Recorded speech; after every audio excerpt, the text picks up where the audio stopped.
आप देख रहे हो ये दिव्य शिला है। जब 2013 में प्रलय आई थी तो बाढ़ के साथ ये दिव्य शिला बहकर यहाँ मंदिर के पीछे आकर रुक गई थी और इसी दिव्य शिला की वजह से मंदिर आज भी सेफ है और आज भी इस दिव्य शिला की पूजा की जाती है।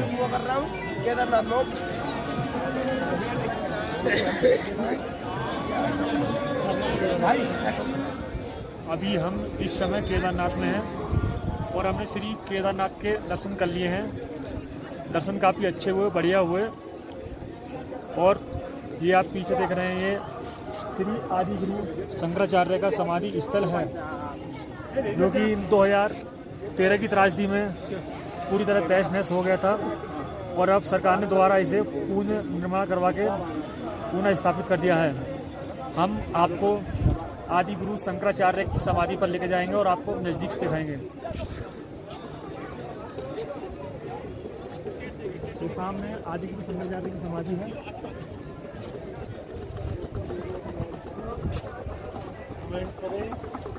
काफ़ी अच्छा और मनोरम दृश्य है। यहाँ से केदारनाथ मंदिर की बैक साइड का दृश्य देखने पर और भी सुंदर दिखाई देता है। और केदारनाथ मंदिर की बैक साइड में आप चलोगे तो मात्र 50 मीटर की दूरी पर समाधि स्थल है और यहाँ पर कार्य काफ़ी प्रगति पर है। त्रासदी के बाद भारत सरकार ने काफ़ी तेज़ी से यहाँ पर कार्य किया है। मंदिर के चारों तरफ सेफ्टी वॉल बनाई गई है ताकि बाढ़ के पानी से मंदिर को कोई नुकसान ना हो। ये श्री आदि गुरु शंकराचार्य का समाधि स्थल है। ये अभी फिलहाल में बनाया गया है।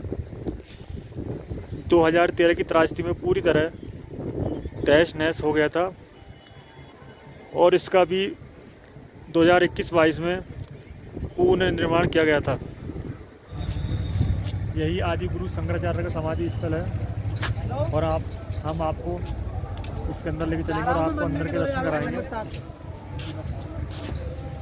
शंकराचार्य की समाधि तक पहुंचने के लिए सीधी घुमावदार गैलरी बनाई गई है, जिससे कि आप सीधे अंदर पहुंचेंगे और ऊपर से देखने पर समाधि का दृश्य और भी शानदार दिखाई देता है। गैलरी की दीवारों पर संस्कृत में हिंदू धर्म से संबंधित श्लोक लिखे हुए हैं, जैसा कि आप देख रहे हैं और आप इन्हें पढ़ सकते हैं। जैसा कि आप अच्छी तरह जानते हैं कि संस्कृत हमारी देव भाषा है।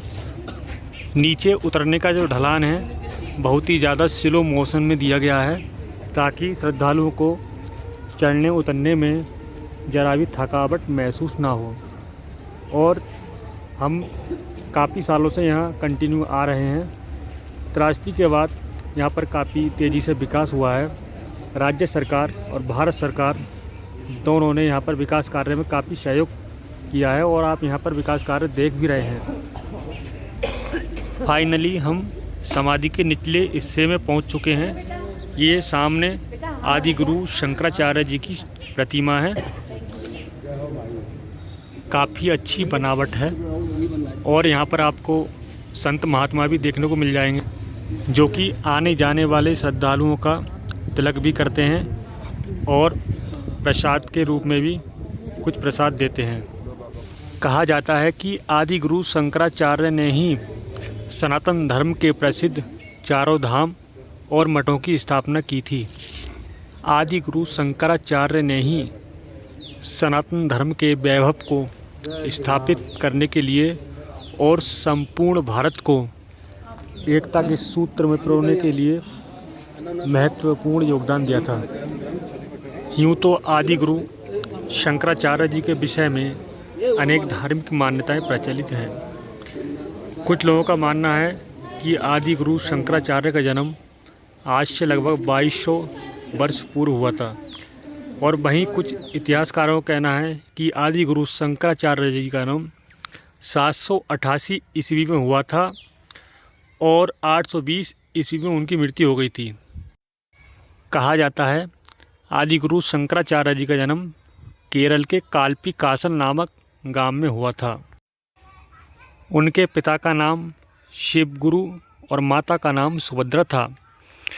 कहा जाता है कि इनके पिताजी शिव के बहुत बड़े उपासक थे और रात दिन शिव की सेवा की, तब जाकर उनका जन्म हुआ।